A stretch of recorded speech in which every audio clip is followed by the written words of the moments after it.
Assalamualaikum warahmatullahi wabarakatuh. Sebelumnya yang terhormat Bapak Ahmad Tarmizi, SEMN, selaku dosen pengampu mata kuliah pengantar ekonomi mikro. Perkenalkan, nama saya Ahmad Misbah Anandawi, perwakilan dari kelompok 3 mata kuliah pengantar ekonomi mikro. Pada kali ini saya ingin mempresentasikan hasil pembuatan makalah kelompok kami yang berjudul Pola Kegiatan Suatu Perekonomian. Sebelum dimulai, saya ingin memperkenalkan anggota kelompok kami. Yang pertama ada saya sendiri selaku ketua kelompok. Yang kedua ada Insaf Takdiran selaku anggota kelompok. Yang ketiga ada Peda Maislaya selaku anggota kelompok dan Teresa Aprulia Yosefin selaku anggota kelompok. Baik, pada kali ini ada 4 poin penting yang saya akan bahas. Yang pertama ada pendahuluan yang berisikan latar belakang, rumusan masalah dan tujuan. Yang kedua ada kajian teori yang membahas pola kegiatan suatu perekonomian, uang, perdagangan dan spesialisasi, pelaku kegiatan ekonomi, sirkulasi aliran pendapatan dan mekanisme pasar. Lalu poin ketiga ada analisa kegiatan ekonomi di Indonesia, dan yang keempat bentuk yang berisikan kesimpulan. Baik, langsung saja kita masuk pada poin pertama, yaitu pendahuluan. Yang pertama ada latar belakang terjadinya kegiatan perekonomian. Manusia memiliki banyak kebutuhan yang meliputi sandang, papan, pangan, pendidikan, kesehatan, informasi, kepuasan lahir dan batin, dan sebagainya. Bisa disimpulkan bahwa kebutuhan-kebutuhan tersebut diperlukan agar manusia dapat memiliki kesejahteraan yang terjamin, kemakmuran, dan kepuasan. Untuk mewujudkan itu semua, diperlukan adanya aktivitas yang mampu memenuhi kebutuhan-kebutuhan tersebut. Oleh karena itu, diperlukan adanya kegiatan ekonomi yang berdasarkan prinsip-prinsip ekonomi agar seseorang mempunyai pendapatan. Dengan kata lain, kegiatan ekonomi adalah perilaku atau tindakan manusia yang bertujuan untuk memenuhi kebutuhan hidupnya. Ya, kegiatan tersebut didasari oleh prinsip-prinsip ekonomi.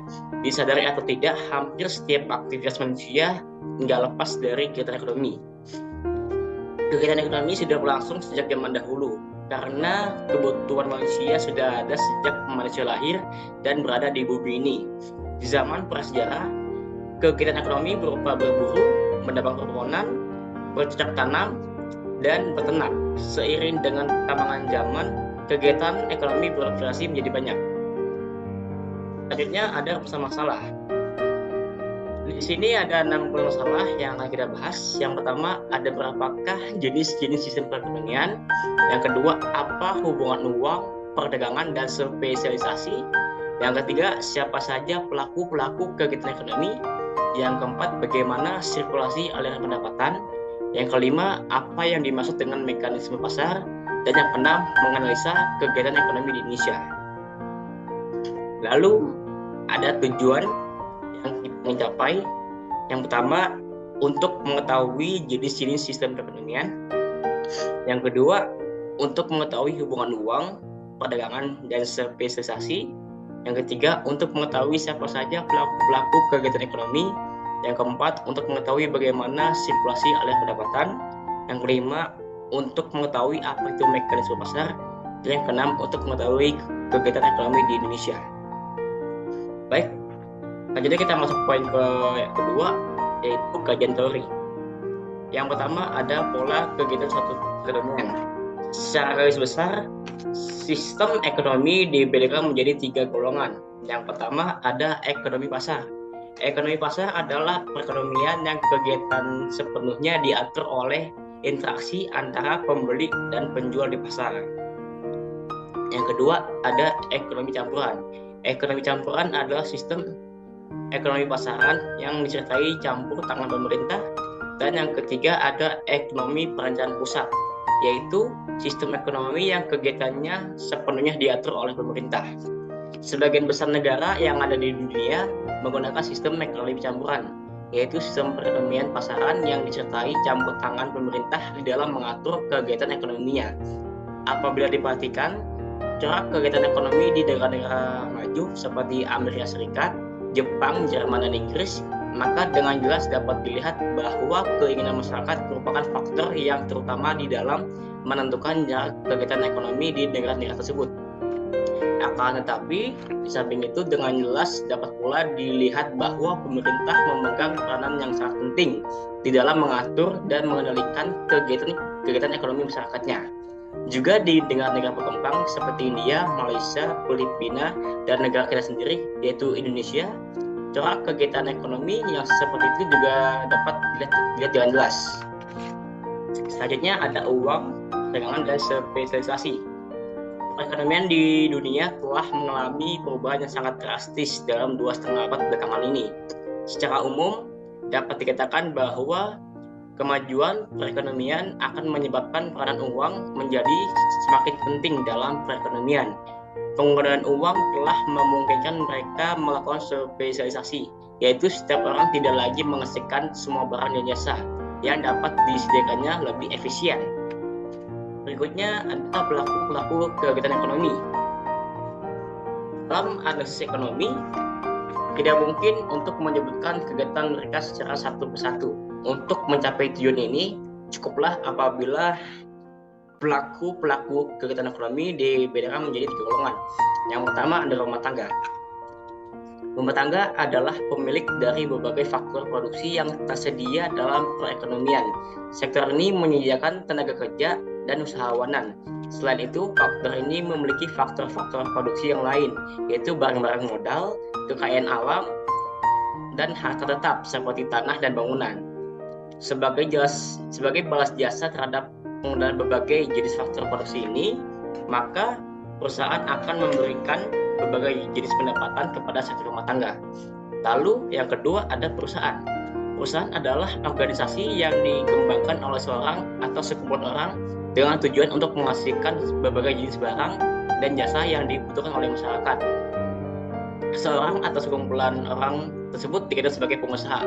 Mereka adalah orang yang memiliki keahlian usahawanan dan kegiatan mereka dalam perekonomian ialah mengorganisasi faktor-faktor produksi secara demikian rupa sehingga berbagai jenis barang dan jasa yang diperlukan rumah tangga dapat diproduksi dengan cara yang sebaik-baiknya. Tujuan mereka yang utama adalah memperoleh keuntungan dari usaha mereka. Lalu yang ketiga ada pemerintah. Pemerintah adalah badan-badan pemerintah yang diberi tugas untuk mengatur kegiatan ekonomi. Badan-badan seperti itu termasuk berbagai departemen pemerintahan, badan yang mengatur penanaman modal, bank sentral, parlemen, pemerintah daerah, angkatan bersenjata, dan sebagainya. Badan-badan tersebut akan mengawasi kegiatan rumah tangga dan perusahaan supaya mereka melakukan kegiatan dengan cara yang wajar dan tidak merugikan masyarakat secara keseluruhan. Di samping itu, pemerintah juga melakukan sendiri beberapa kegiatan ekonomi. Kegiatan ekonomi yang dilakukan pemerintah kurang menguntungkan kepada pihak swasta. Salah satunya kegiatan yang demikian ialah kegiatan mengembangkan prasarana seperti jalan-jalanan, jembatan, pelabuhan, dan lembaran terbang. Prasarana tersebut penting sekali artinya dalam mengembangkan kegiatan ekonomi yang lain. Tetapi biayanya sangat mahal dan ada kalanya modal yang ditanamkan tidak dapat diperoleh kembali. Hanya ada sirkulasi pendapatan. Sirkulasi aliran pendapatan biasanya menunjukkan bentuk aliran faktor produksi, pendapatan barang serta jasa, dan pengeluaran antara sektor rumah tangga dan perusahaan. Sektor perusahaan dan sektor rumah tangga dalam dua jenis kegiatan sebagai berikut. Yang pertama, menentukan jenis-jenis barang dan jasa yang perlu diproduksi untuk memenuhi kebutuhan masyarakat. Dan yang kedua, menentukan bagaimana faktor-faktor produksi akan dialokasikan ke berbagai kegiatan memproduksi. Selanjutnya ada mekanisme pasar. Mekanisme pasar adalah sistem yang cukup efisien di dalam mengalokasikan faktor-faktor produksi dan mengembangkan perekonomian. Selanjutnya kita masuk poin ketiga, yaitu analisa kegiatan ekonomi di Indonesia. Dalam memenuhi kebutuhan hidupnya, manusia melakukan berbagai kegiatan ekonomi untuk mendapatkan barang dan jasa yang mereka butuhkan. Indonesia sangat kaya akan sumber daya alam. sehingga banyak sekali kegiatan ekonomi yang bisa dilakukan di Indonesia. Jadi kegiatan ekonomi di Indonesia terbagi menjadi dua. Yang pertama, kegiatan ekonomi agraris dan kegiatan ekonomi non agraris. Baik, yang pertama ada kegiatan ekonomi agraris. Kegiatan ekonomi agraris yaitu kegiatan ekonomi yang dilakukan dengan memanfaatkan keadaan alam. Contohnya yaitu pada bidang pertanian, peternakan, perikanan, perkebunan, dan juga kehutanan. Biasanya kegiatan ekonomi agraris dilakukan di pedesaan, karena sumber daya alam di pedesaan dapat memenuhi kegiatan agraris. Di sini saya kasih 4 contoh dari kegiatan ekonomi agraris. Yang pertama ada pertanian, yaitu kegiatan ekonomi agraris yang melakukan kegiatan produksi dengan menggunakan tanah sebagai faktor utama. Adapun hasil yang dihasilkan yaitu bahan pangan. Lalu yang kedua ada peternakan. Peternakan adalah kegiatan memelihara dan membiarkan berbagai hewan ternak untuk diambil manfaatnya dari hasil kegiatan peternak. Lalu yang ketiga ada perkebunan. Perkebunan adalah kegiatan penanaman lahan atau membudidayakan berbagai tanaman. Perkebunan dan pertanian memiliki kesamaan. Hal yang membedakan dua kegiatan tersebut yaitu jenis tanaman yang dibudidayakan. Selanjutnya ada perikanan. Perikanan adalah suatu kegiatan pembudidayakan ikan. Kegiatan ekonomi perikanan dibedakan menjadi perikanan air tawar dan air laut. Ikan yang dihasilkan dari air laut, yang pertama ada ikan kerapu, udang, lobster, dan berbagai macam ikan laut lainnya. Lalu ikan yang dihasilkan dari air tawar yaitu ada ikan nila, ikan patin, ikan mas, dan berbagai ikan hias. Selanjutnya kita masuk ke kegiatan ekonomi non agraris. Kegiatan ekonomi non agraris biasanya lebih berkembang di daerah perkotaan karena kegiatan yang dilakukan seperti perdagangan, perindustrian, pertambangan, dan juga berbagai jasa banyak terjadi di perkotaan. Di sini saya juga memberi 4 contoh dari kegiatan ekonomi non agraris. Yang pertama ada perdagangan, yaitu kegiatan transaksi jual beli antara produsen kepada konsumen. Kegiatan ekonomi perdagangan yaitu menyediakan dan mendistribusi berbagai barang yang dibutuhkan oleh masyarakat. Lalu yang kedua ada perindustrian. Perindustrian adalah kegiatan mengolah bahan mentah menjadi bahan setengah jadi ataupun barang konsumsi dengan menggunakan berbagai fasilitas dan juga peralatan yang canggih. Lalu yang ketiga ada pertambangan. Pertambangan di Indonesia banyak sekali. Hasil utama dari pertambangan di Indonesia yaitu migas dan juga batu bara. Selanjutnya ada jasa. Kegiatan ekonomi jasa adalah kegiatan ekonomi yang dilakukan sebagai pemberi layanan atau jasa.